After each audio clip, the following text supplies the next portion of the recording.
This is the A7IV. I've been using this almost exclusively since it first came out, and to show you what a great hybrid camera this is, we're going to drive way north of the Arctic Circle to photograph and videotape wildlife, landscapes, and the entire trip using just this camera, and probably a few drone shots thrown in just for fun.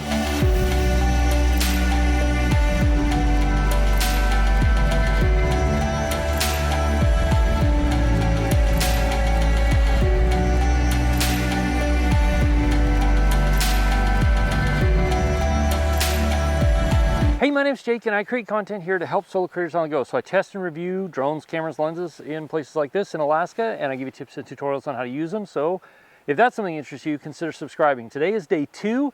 We're going to push our way up into the Arctic, and I want to talk about why this camera is such a great hybrid camera because of the photo quality and the video quality. We're going to see a lot of spectacular landscape and wildlife on this trip.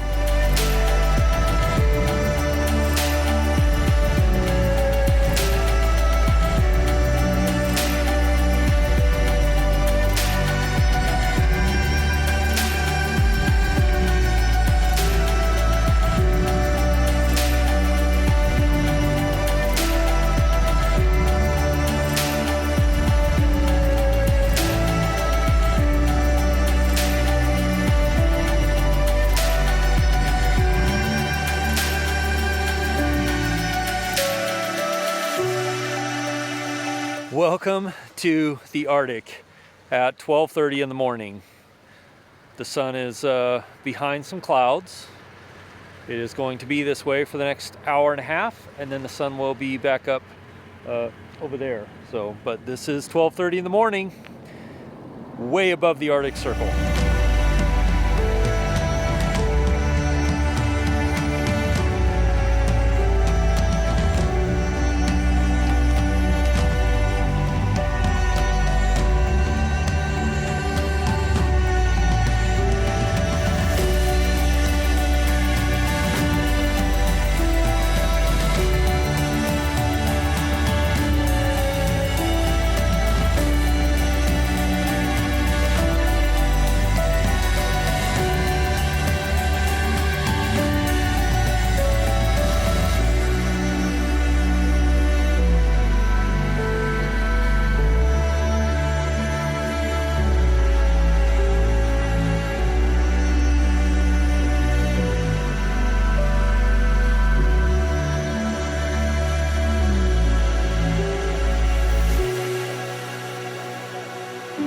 For an all-in-one hybrid camera that shoots both photo and video, the A7IV is really very good and very capable of doing a lot of different things. So let's start off with talking about video quality. For video quality, one of my favorite things is that they added 10-bit video, which gives you a ton more leeway to be able to color grade and be able to push the colors in post. But not only that, they added 4K 60, so you can get really great shots. And even when you're shooting on a really long lens out there at 4K 60, it's great because you don't have to get as much footage. You can maybe just slow it down a bit and get a more usable piece of footage. But the 4K 60 looks really nice. The 4K 30 looks fantastic.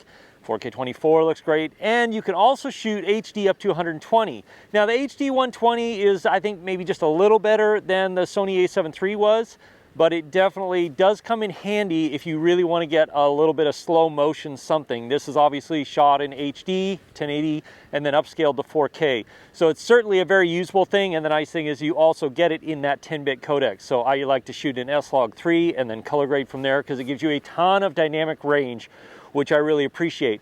For low light, the video on this camera is actually pretty good as well. It's not as good as the A7S III is when you go into really low light situations, but it's certainly usable. I've used this all the way up to ISO 16, maybe 20,000, somewhere in there, and it's certainly usable. Above that, it really does start to fall apart, and that's where the A7S III still kind of rules over that in a low light camera. But this is not meant to be a super low light video centric camera. This is kind of the hybrid of both. So there are going to be some trade-offs, but the video quality out of this camera is great. And I've really enjoyed shooting with it, especially on this trip. But video is not the only thing. We also need to talk about photo quality. However, it's 28 degrees here, the wind is blowing really hard, and I'm freezing. So we're gonna go somewhere else, and we'll talk about the photo quality of this camera. Now that I'm back from the Arctic and I can think a little more clearly because I'm not freezing, I can talk about the photo quality of this camera, which is spectacular. Coming in with the new sensor design at 33 megapixels, I think it's a really nice sweet spot that you get a fair amount of data to work with. You can crop in quite a bit, and especially if you shoot RAW, you get lots of information to be able to work with in post to process the image how you want to process. But 33 megapixels, I feel like is a really great sweet spot for being able to shoot both video and photo, because it gives you a fair amount of real estate, but it also keeps the amount of data you're having to manage usable and manageable. I've shot with cameras like the Alpha 1 and the Alpha A7IV, which are all great cameras, but you do get a lot more data. And so like on this Arctic trip when I was up there shooting a few thousand photos, about 4,000, 5,000, coming away and being able to put all those photos on my hard drive on my computer and not worried about having to sort through them right away and run out of space made it really great. Now in photo mode, I've used this camera a lot for astrophotography and even some Aurora stuff, and it is spectacular. You get great images, they're really clean, they're very sharp, and you can get some incredible stuff with low light in this camera. So I feel like this is one of the best astrophotography cameras on the market right now because of the amount of megapixels you get, but also because of how much or how well it does in low light. You can just get some spectacular images. Like these time lapses, these photos were all shot with the A7IV and they all turned out really just incredible. One more thing that's spectacular about this camera is the autofocus system.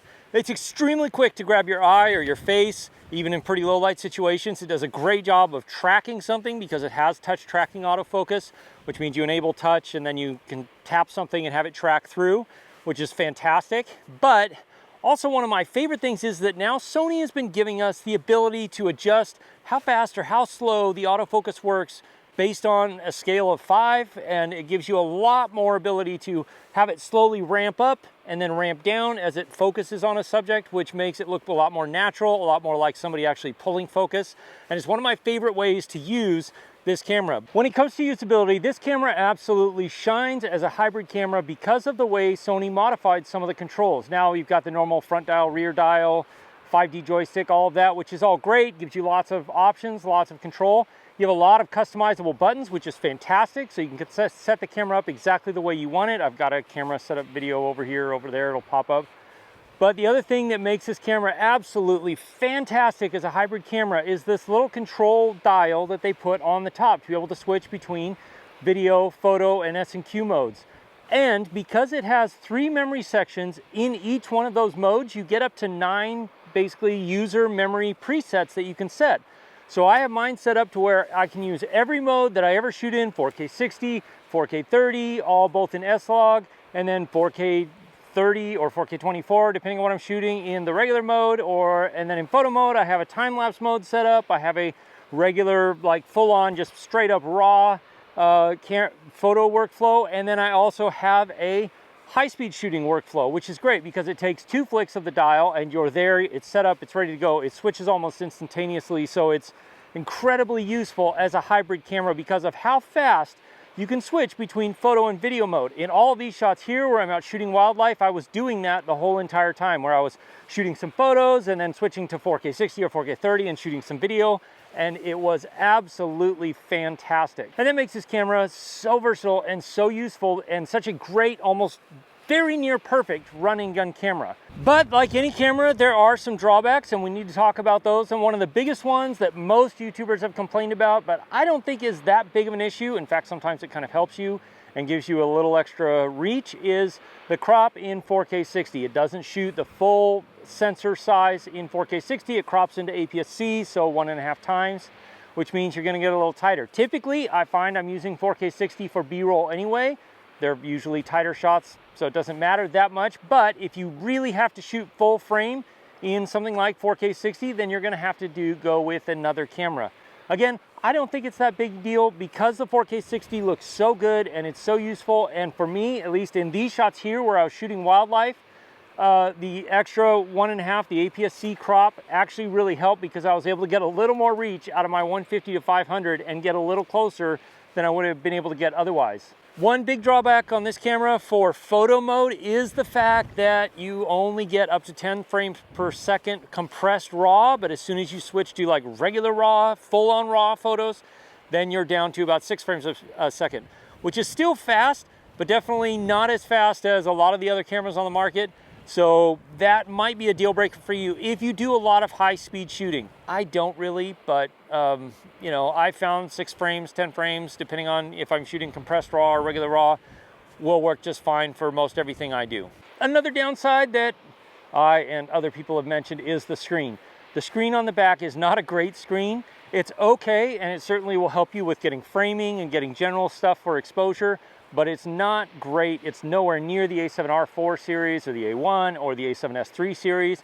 But fortunately, even though this screen isn't great on this camera, the EVF, the electronic viewfinder, is. So if you do lots of photo work, or if you want to just make sure that you're really getting things dialed in, then using the EVF really helps you be able to dial those settings in and make sure you're getting a good shot. Another one of the big downsides is the rolling shutter. Because it's a 33 megapixel sensor, it does have rolling shutter, especially in fast action situations. This maybe not the camera for you for doing, you know, sports photography, sports video, cars, anything like that. Anything really fast action, this is probably not the camera that's going to work best for you. Something like the A1 is going to be better, or the A9. Obviously, the A9 series is much better for that kind of stuff, but this camera does do fairly well. It just definitely suffers from rolling shutter more than the other cameras that are out there. They're obviously also much more expensive. So not to say you can't do it with this camera, it's just not the best because of the rolling shutter. One more thing you need to be aware of with this camera, which has not been an issue for me,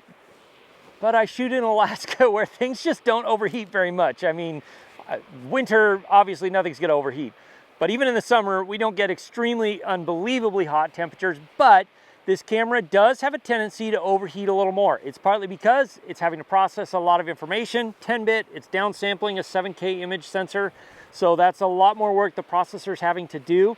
So there are a few things you can help mitigate that. One, if you're going to do longer sessions or longer record times, obviously pulling the screen away from the body is a big deal. Also, changing your shutoff, your auto shutoff temperature from whatever the default is to high will help you quite a bit. But if you're recording things like interviews or longer form sit-down stuff where you know you're going to be live streaming, anything like that, where you're going to be recording or doing something for, you know, a half hour, an hour, hour and a half, which I've done with this camera, then the best thing you can do, instead of plugging in USB-C and powering the camera where it's charging the battery, it's drawing power through the USB-C port with power delivery, is use a dummy battery instead. The dummy battery will take away that charging component, which builds up a lot of extra heat in the camera. If you want to see how this camera stacks up to other cameras like the R6, the A7S III, click or tap right there. I put together a small playlist. As always, if you have questions, ask me in the comments below, or you can join my live stream, which happens Wednesday nights at 4 p.m. Alaska time, 8 p.m. Eastern. I'll see you again soon in the next video. Cheers.